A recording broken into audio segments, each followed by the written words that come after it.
Christophe Bouvier, vous êtes le maire de Chasse dans l'Isère, tout près de Vienne, sur cette 8e circonscription de l'Isère.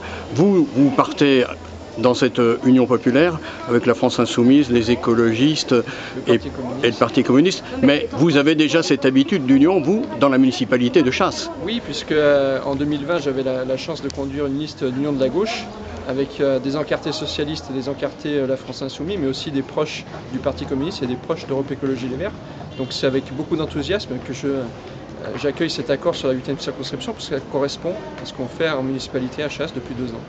Bon, quand on entend dire nationalement que le PS est en train de perdre son âme et qu'un certain nombre d'anciens ténors critiquent cette union, vous dites quoi, vous?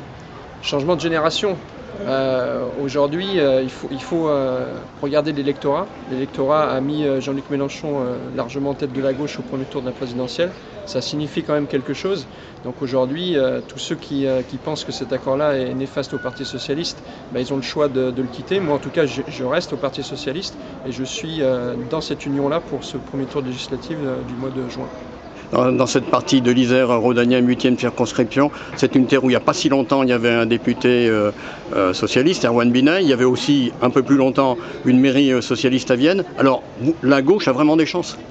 La gauche a des chances et aujourd'hui, cette union-là permettra sans aucun doute d'arriver au second tour, voire même de l'emporter et de reprendre cette circonscription qui était, comme vous l'avez dit, à gauche il y a 5 ans en arrière, puisqu'aujourd'hui, il y a beaucoup de gens qui sont arrivés dans ce territoire-là, qui viennent de la métropole de Lyon et qui ont des tendances à regarder ce qui se fait au niveau notamment de l'écologie et la candidature d'union portée par un candidat écologique peut être bénéfique.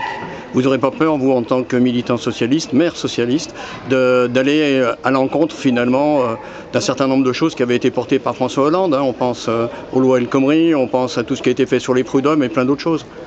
Pour cette élection-là, ça ne le remet pas en cause mon attachement au Parti socialiste. C'est une nouvelle campagne qui s'ouvre à partir d'aujourd'hui et dans laquelle les militants socialistes prendront toute leur part.